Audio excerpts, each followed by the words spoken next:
Hola a todos y bienvenidos a un nuevo vídeo de Tutorialsnet. En esta ocasión vamos a continuar con el curso de OCaml y la recursividad y vamos a ver probablemente el último conjunto de ejercicios, así de esta manera, un poco teóricos, sobre funciones, listas y pattern matching, así un poco mezclado, ya para luego posteriormente enfrentarnos a ver funciones del módulo list y a implementar algunas de ellas, y aparte otras funciones sobre listas que se me vayan ocurriendo. Y en ese momento pues en teoría se terminaría el curso. Bueno, evidentemente faltaría por ver, antes de ver las funciones sobre listas, vamos a ver funciones recursivas y sobre todo funciones recursivas que trabajan con aritmética, y luego ya nos centraremos más en las funciones sobre listas que aplican recursividad. Y como ya he dicho, a partir de ahí pues el curso se daría por terminado en principio, aunque posteriormente no me ponga la imposición de no subir ningún vídeo, sino que a lo mejor puede que explique cómo definir tipos de datos, y luego a lo mejor hacemos alguna implementación de algún tipo de dato y trabajamos quizá también hasta con árboles para ver algún ejemplo, y así también ver más ejemplos sobre funciones recursivas. Y bueno, lo que seguro no voy a dar en OCaml es el paradigma de la programación estructurada procedural. Si buscáis en Google veréis todo de lo que disponéis, como son los ciclos, las referencias o también denominadas variables.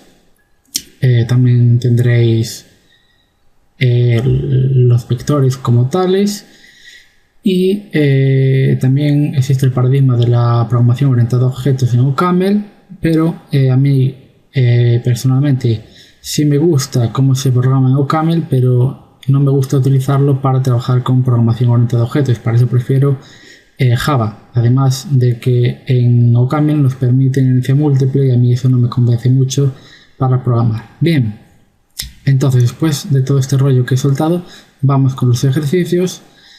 Intentaré no dividir el vídeo, es decir, hago el vídeo y lo que dure, si dura media hora, dura media hora, y si dura una hora, pues dura una hora. Bien, entonces vamos a ello para no perder más tiempo. Tenemos unos ejercicios y nos dice que el primero, digamos lo que nos diría el top level de OCaml si evaluáramos esta expresión. Bueno, pues a simple vista vemos que es una función a la que le asociamos el nombre de suma y recibe 3 argumentos.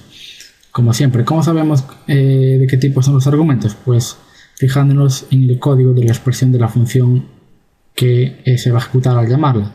Entonces, como vemos aquí, x e y se separan por el operador infijo de más sobre enteros, luego x e y ya obligatoriamente son enteros. Entonces, esta función suma tiene dos parámetros x y que son enteros. Eso es lo que hemos sacado a través de esta expresión. Luego tenemos también el argumento z. Entonces, ¿qué es z? Si nos fijamos en esta expresión, z lo separamos de un espacio y luego entre paréntesis colocamos una expresión. Entonces, ¿qué va a ser eso? Pues z va a ser una función a la cual le pasamos este argumento.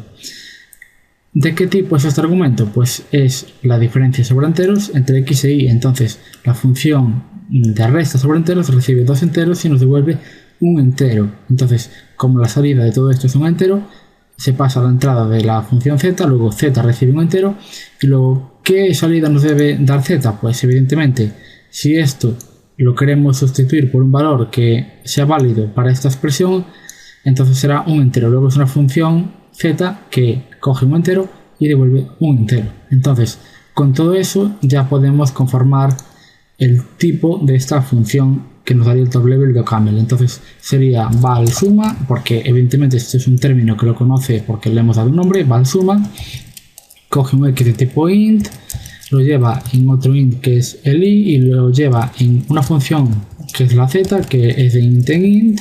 Y por último, ¿cuál es el resultado de la función suma? Pues el resultado o el tipo de dato que nos devuelve la función suma es evaluar toda esta expresión, y como vemos toda esta expresión trabaja sobre enteros, luego será un único entero. Bien, y esto es una función, entonces lo vamos a poner aquí y vamos a coger esta expresión y la vamos a pasar por el top level de OCaml. Entonces, como veis, cogemos dos enteros, x e y, es decir, int y una función z de int en int, que es la que tenemos aquí, y luego toda esta entrada la pasamos sobre la función y nos devuelve un int. Bien, entonces primera expresión resuelta correctamente. Bien, siguiente expresión, como veis también dice top level, y nos piden que digamos evidentemente que nos va a decir el top level o el compilador interactivo de OCaml sobre esta expresión que tenemos aquí. Vemos ya la palabra reservada function, luego posiblemente estemos ante una función anónima, y así es, porque evidentemente no le hemos asignado ningún nombre. Y en este caso tenemos la palabra reservada, la keyword as, que generalmente se utiliza para dar nombres a patrones. Entonces, aunque aquí no veamos ninguna apariencia de pattern matching, sí estamos ante un caso de pattern matching, porque como he dicho siempre, nunca colocamos ningún pipe o ninguna tubería antes del primer patrón. No es necesario, hombre, yo a veces lo coloco para que se vea mejor, pero no es estrictamente necesario. Entonces, simplemente aquí tenemos una función anónima que recibe un a de tipo int obligado. Como veis, aquí hemos declarado a de tipo int, entonces obligamos a que sea de tipo int, y luego tenemos un b que, si nos fijamos en la expresión de resultado de esta función, es un entero, porque b lo sumamos con la operación de suma de enteros con 1, que también es entero, luego b obligatoriamente debe ser entero. Luego a esta función entra un par que se corresponde con este patrón, un par de enteros, y le damos el nombre c. Vale, un par de enteros. ¿Qué casos cubre el par de enteros? Pues todos los casos posibles, porque va a entrar un par de enteros y no nos importa qué par, aquí los estamos cubriendo todos. Entonces va a coger ese par de enteros y lo llama c.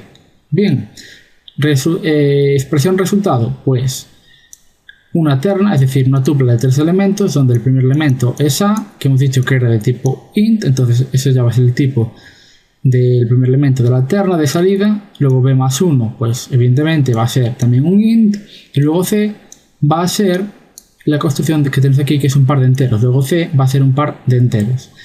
Entonces, conclusión de toda esta función, pues vamos a ver lo que nos diría el top level de OCaml. Pues es la expresión de arriba, lo indicamos con un guión porque no tiene nombre, es una función anónima.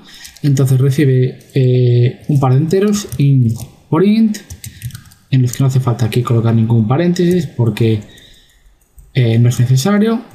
Entonces, entrada un par de enteros, y como salida, pues esto, como va a tomar todos los casos, siempre va a pasar por este patrón y nos va a dar este resultado. Entonces a, que es de tipo int, porque es una terna en la salida, otro int que es de más 1 por c, que es la propia entrada y que es un par de enteros. Luego, ahora sí es necesario int por int para saber que es una terna que consta de la primera componente un entero, segunda componente un entero y tercera componente un par de enteros. Bien, y esto es igual a fun, es una función anónima que nos devuelve estos valores. Bien, entonces copiamos esto, lo pasamos por el compilador interactivo y, como veis, obtenemos este resultado. Es decir, esta función recibe un int y devuelve un int por un par de ints, o sea, una terna donde el tercer elemento es un par de ints y los dos primeros son simplemente enteros. Bien, entonces hemos finalizado ya el segundo ejercicio y nos vamos ya con el tercero. Entonces vemos que a simple vista es una función anónima con la palabra reservada fun de función, luego recibe dos argumentos y luego tenemos aquí una expresión. Por otra parte, vemos que toda esta función la encierra entre paréntesis y luego, separados por espacios, le envía dos argumentos. Entonces estamos ante la aplicación de dos argumentos sobre una función. Entonces, como ya he dicho, dos argumentos, entonces esta función recibe dos argumentos y los denominamos x e y. Entonces 23 se va a corresponder con x y 4 con y. Por otra parte, ¿qué hace esta función? Esta función se pregunta, ¿x es mayor que y? Es decir, ¿el primer argumento es mayor que el segundo? Si es así, devuelve x, en caso contrario, devuelve y. Entonces, si pensamos un poco, ¿qué función es esta? Pues esa función que ya hemos visto en alguna ocasión, creo que era en la de, sí, era en la de parámetros genéricos, era la función max. Entonces, simplemente ya sin pensar más, como es la función max, evidentemente va a devolver toda esta expresión, se va a evaluar y va a devolver 23. Entonces, si la pasamos por el top level, pues vemos que es 23. Entonces, un ejercicio que se me acaba de ocurrir hablando de parámetros genéricos, ¿qué tipo va a devolver esta función? O sea, si pasamos simplemente esto por el top level de OCaml, ¿qué va a devolver? Entonces, bueno, aquí no he puesto lo que devolvería, pues aquí devolvería un int y es igual a 23. Esto es lo que devolvería. Pero claro, ahora yo quiero proponer el ejercicio de cuál es el tipo de esta función anónima. Si os vais al vídeo de los parámetros genéricos, donde vimos las dos funciones min y max, ahí veíamos el tipo, pero no es evidentemente necesario. Entonces, si analizamos simplemente este trozo sin analizar nada más, ¿qué podemos decir aquí? El operador de comparación, pues a su vez es una función que coge dos alfas y los compara y nos devuelve un bool. Pues ya de eso podemos obtener que x e y son alfas, es decir, ¿por qué además son alfas? Porque si tienen que ser evidentemente del mismo tipo, porque lo estamos comparando. No tiene sentido comparar un int con un tipo que ya hemos definido en nuestros vídeos y por ejemplo que sea del tipo universidad. No tiene sentido comparar un número con una universidad, es lo que quiero decir. Ni tiene sentido comparar, por ejemplo, un coche con una lista de helicópteros, por ejemplo. Eso no tiene sentido. Entonces, x e y deben ser del mismo tipo. ¿Cuál? Pues no lo sabemos. O sea, puede ser un tipo genérico, pero deben ser del mismo tipo, no pueden ser de diferente tipo. Entonces, esta función es anónima, entonces lo vamos a poner aquí. Es una función anónima que recibe un alfa, recibe dos alfas, x e y, ¿y qué nos va a devolver? Pues si nos fijamos aquí en los casos del resultado de este if, pues nos devuelve x e y. X e y son ambos evidentemente del tipo alfa. Luego, sin más remisión, la función nos va a devolver un alfa. Y esto ya es lo que vimos en aquel vídeo de parámetros genéricos. Y bueno, como ya he dicho, este es el tipo de la función que tenemos aquí. De todas formas, por si queda alguna duda, lo vamos a pasar por el top level de OCaml y vamos a ver que es correcto. Entonces lo evaluamos. Bueno, aquí falta un paréntesis, pero bueno, se lo quito aquí y ya está. Le di enter en vez de a borrar, se lo quitamos aquí y ya obtenemos la función que es la función máximo y aquí está definida como anónima. Bien, ¿qué le queremos dar un nombre? Pues let max igual a todo esto y ya está. O la definimos con la nomenclatura más acortada sin utilizar una función anónima. Bien, ya hemos visto estos ejercicios sobre top level y ahora nos vamos. Parece que con listas, un poco de listas y pattern matching. Entonces nos dice con qué objetivos concuerda el patrón corchete de apertura 1, corchete de cierre. Pues evidentemente esto es la lista con el elemento 1, luego este patrón concuerda con todas las listas, bueno, con el objetivo de todas las listas que tenga un elemento que sea entero y que sea el número 1. Entonces de esta manera, si la entrada, o sea, si estamos con pattern matching en una función y le pasamos una lista con el elemento 1 de esta manera, pues va a concordar con ese patrón. Bien, entonces el objetivo es las listas de el elemento 1. Bien, escriba un patrón que concuerde con todas las listas con los elementos WQ y L, evidentemente como strings, como vemos aquí, usando solo los constructores dos veces dos puntos y corchetes para construir una lista vacía. Entonces, ¿qué significaba utilizar este operador? Pues que tenemos una cabeza y una cola. Entonces, ¿qué idea podemos seguir para construir este patrón? Pues realizar lo de construcción de listas con este constructor, pero de manera recursiva. Es decir, que aquí hay una cabeza 1, llamar C1, luego una cabeza 2, una cabeza 3, las que deseamos, y finalmente una cola que va a ser una lista del mismo tipo que es C1, C2 y C3. Bien, siguiendo ese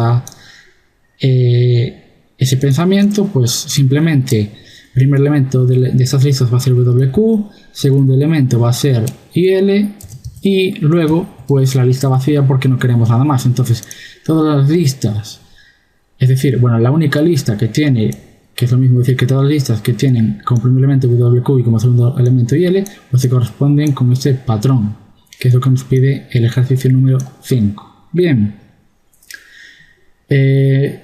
siguiente ejercicio. Entonces, bueno, aquí vamos a poner listas con el elemento entero 1. El ejercicio número 6 nos dice qué objetivos no se cubren en la siguiente función. Ejercicio muy interesante porque así nos ayuda a pensar sobre el pattern matching, pero también desde otra perspectiva. Bien, como vemos, esta definición es una definición de una función anónima donde recibe un argumento que no lo escribimos, como ya digo siempre, y esa entrada se corresponde con el patrón que tenemos aquí, que evidentemente en todos los casos debe hacer referencia al mismo elemento. En este caso, si pensamos un poquito, no hace falta pensar demasiado, estamos construyendo un par de entero por lista. En este caso es una lista de enteros, no es una lista genérica, sino que es una lista de enteros, porque aquí vemos que se corresponde con la lista de 1, entonces necesariamente las demás listas también deben ser del mismo tipo. Entonces vamos a escribir aquí debajo todos los casos que cubrimos, y entonces el objetivo o los objetivos que falten pues serán evidentemente los que nos faltan y es lo que nos pide el ejercicio. Entonces cubrimos el caso de, bueno, vamos a poner aquí patrón de par entero por lista de enteros. Bien, primer caso, o sea, el primer patrón es 0 y listas con al menos un elemento. Importante ese dato, ¿por qué un elemento y no una lista vacía? Porque estamos construyendo una lista donde el primer elemento es variable, pero es un elemento, no es ninguna lista. El primer elemento es una lista y por lo tanto no puede estar vacío, es decir, debe existir necesariamente. Luego aquí hay un elemento y luego la cola puede ser cualquier cosa, es decir, puede ser vacía, puede tener un elemento, puede tener los que sean. Entonces, listas no vacías o listas con al menos un elemento. Entonces, creamos el patrón para ese objetivo de pares donde tenemos un 0 y luego listas no vacías. Segundo caso, pues el entero 1 y la lista con el, bueno, listas con el elemento 1. Tercer caso, el 2 y listas con exactamente 2 elementos. Último caso, el cuarto y último, donde tenemos un patrón condicionado, es decir, denominamos al primer entero n y luego a la lista con el comodín, o sea que aquí puede ser cualquier lista, vacía, no vacía, es decir, cualquier lista. Aquí acaparamos los objetivos de todas las listas y aquí un n entero, pero está condicionado a que sea distinto de 0. Entonces, cualquier entero distinto de 0 y todas las listas. Entonces, analizando todo este texto, es decir, los 4 apartados, ¿qué objetivos nos falta cubrir? Bien, vamos a leerlo aquí. Bueno, aquí estos dos, como vemos, no cubren demasiados casos y generalmente el último o los últimos son los que cubren los casos que quedan y por tanto los que cubren más casos. Entonces aquí 1 y la lista con el elemento 1. Pues bueno, muy bien, me parece perfecto que lo hagas. La lista 2 y luego otra lista con exactamente 2 elementos. Pues bueno, otro patrón ahí. Luego aquí, importante. Bueno, primero vamos a leer el 0 y listas con al menos un elemento. Es decir, el entero 0 y luego listas con al menos un elemento. Eso hay que tenerlo en cuenta. Y luego aquí cualquier entero distinto de 0, es decir, aquí va a ser cualquier entero, todos los enteros permitidos por el hardware van a entrar en el primer elemento del primer par, o sea, sí, el primer elemento del par, y luego todas las listas. Y evidentemente el entero debe ser distinto de 0. Entonces pensad en todas las combinaciones posibles de enteros con todas las listas y quitad la del 0, o sea, el 0 no existe y luego todos los enteros y todas las listas. Entonces van a estar cubiertos todos los casos excepto en este caso el 0 y todas las listas. O sea, aquí no cubrimos el caso donde esté el 0 y todas las demás listas. O sea, puede donde nos pasen un 0 y cualquier otra lista, pues nos traería un error si solo tuviéramos esto. Entonces, si nos acordamos, en el primer caso cubríamos el 0 y todas las listas excepto la vacía. Entonces, ¿cuál es el patrón que nos falta para cubrir el objetivo que nos falta? Pues claro, nos falta el de 0 y la lista vacía, porque aquí cubrimos todos los enteros con todas las listas, excepto evidentemente el entero 0, y aquí cubrimos el 0 con todas las listas no vacías. Luego nos queda el 0 y la lista vacía. Entonces lo vamos a colocar aquí y vamos a poner aquí 0, lista vacía. Este es el patrón que nos faltaba. Si lo pasamos esto por el compilador interactivo, aún así seguramente nos va a dar un warning porque tenemos un patrón condicionado. Bueno, vamos a poner aquí el caso de la lista vacía. 0, lista vacía, le vamos por ejemplo a enviar un 1, y si ahora probamos esto, pues seguramente nos diga que falta algo porque el n está condicionado. Entonces si lo ponemos así, como veis, evidentemente aquí nos da un warning, dice que no es exhaustivo, sin embargo sí que lo es. Pero como veis aquí dice, sin embargo, alguna cláusula guardada puede matchar, puede hacer que concuerde este valor. Entonces con guarded clause se refiere al patrón condicionado. Entonces aquí estamos realmente, aunque nos dé un warning, realmente sí que estamos sí que tenemos todos los patrones para todos los casos. Entonces no importa el argumento que le pasemos a esta función anónima, que jamás nos va a tirar una excepción. Bien, dato importante. Entonces hemos finalizado con el ejercicio 6, que como veis, bueno, había que darse cuenta de qué caso estábamos cubriendo y luego finalmente ver el caso que nos faltaba. Bien, ejercicio número 7 nos dice escriba una función anónima, o sea, escriba la función anónima que recibe dos listas y a la primera lista le una la segunda. Bastante sencillo, y como todavía no hemos visto recursividad, pues no vamos a diseñar la función que lo hace internamente, sino que vamos a utilizar el operador arroba que une dos listas, o bien la función del módulo list denominada listappend. Bien,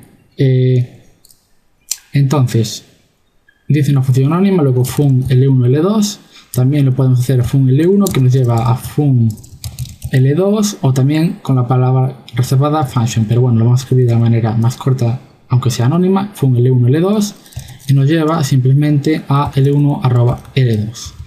Entonces, ¿cuál es el tipo de esta función? Vamos ya a decirlo aquí. ¿Cuál es el tipo de esta función? Pues el top level nos diría que es una función anónima que coge dos listas. ¿De qué tipo?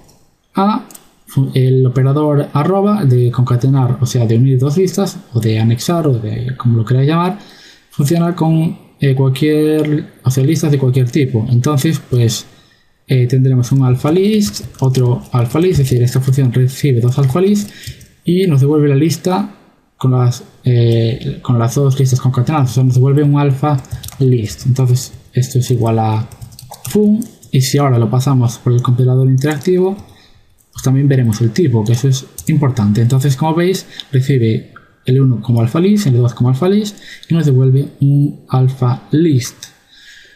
Prueba, vamos a hacer una prueba para ver cómo funciona, que creo que la arroba ya lo habíamos visto en el vídeo de la introducción a las listas. Entonces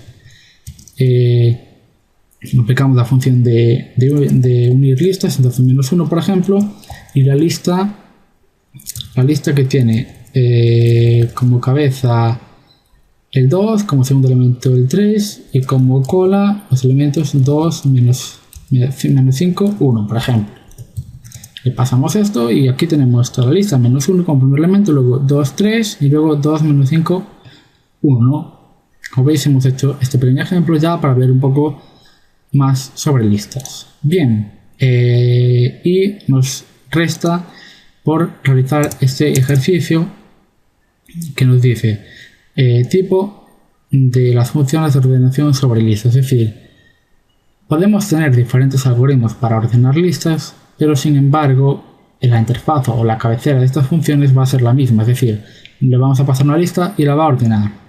Entonces, puede haber dos cabeceras. Una más que es más eficiente, una que nos puede ordenar listas de cualquier elemento y otra que posiblemente no. Entonces, primero vamos a ver la cabecera, el tipo de la función que podríamos pensar, y luego vamos a construir una función que ya veréis que es más interesante. Entonces, vamos a llamarle val ordenar, es decir, ordenar puede ser cualquier función que nos sirva para ordenar, cualquier algoritmo. Ahora no nos importa el método que utilicemos por ordenar, sino la cabecera de la función. O sea, vamos a tener una función ordenar que va a recibir una lista de ¿qué? Pues de alfas, evidentemente. Vamos a ordenar listas donde no nos importe el elemento que ordenemos, porque si tenemos que crear una función para cada tipo de dato, podremos crear una infinidad de funciones. Entonces la idea es tener una lista para que ordene cualquier tipo de dato. Entonces cogí un alpha list y nos devuelve un alpha list, es decir, nos devuelve una lista con el mismo, evidentemente con los mismos elementos, pero ordenados. Entonces esto básicamente es el tipo de una función de ordenación. Pero claro, sería interesante pasarle una función que sepa comparar los elementos de la lista que le pasamos, o sea, una función comparador, estilo compare, por ejemplo. Entonces, pero claro, podemos crear una función nosotros que compare el tipo de dato que deseemos. Si construimos tipos de datos muy complejos, pues crear una función extra que compare dos tipos de datos, o sea, dos elementos de ese tipo de datos, y que lo hagamos a nuestro antojo. Entonces, ¿qué podría recibir también ordenar? Pues podría recibir una función. Entonces estamos ante una función de orden superior llamada ordenar, y le vamos a pasar una función de orden inferior donde se utilizará para comparar los elementos y entonces así poder ordenarlos con nuestro criterio. Entonces, función ordenar, pues la vamos a poner aquí abajo. ¿Qué tipo? Una función comparar, por ejemplo, val comparar. ¿Y qué va a recibir? Pues va a recibir dos elementos que van a ser alfas, evidentemente, dos alfas porque van a ser de un tipo. ¿Y qué nos va a devolver? Pues podemos poner un bool, simplemente un int o lo que deseemos. Entonces esto además, creo que también, incluso creo que ya lo he dicho también con lo de min y max, esta función pues también la vimos, creo que la compare en lo de parámetros genéricos o de genericidad. Y entonces ahora, si esto se lo añadimos a ordenar, o sea, recibe una lista y una función comparación. O mejor, primero le pasamos la función comparación y luego la lista. Entonces, aquí va a entrar una lista. Entonces sería un alfa en bool, que sería una función para comparar. Luego también entra una lista. Y por último nos devuelve un alfa list, o sea, la lista ordenada. Entonces, lo voy a poner aquí abajo para que se vea bien. Bueno, no importa si se ve también correctamente, lo que nos interesa es el tipo de ordenada, es decir, una función que va a recibir una función de orden inferior, una función que nos sirve para comparar dos elementos del tipo que sea la lista. Luego coge la lista y con la lista y con la función va a coger los elementos como le convengan y los va a comparar con esta función de comparación. Entonces, a través de esa función de comparación le dirá cómo están los elementos para ordenar la lista. Bien, entonces todo esto conforma la operación de ordenar y este es el tipo de dato de la función.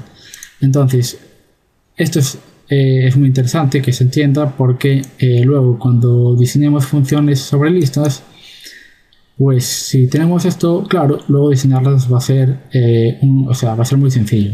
Evidentemente según la complejidad de las listas, pero será más sencillo si entendemos bien esto.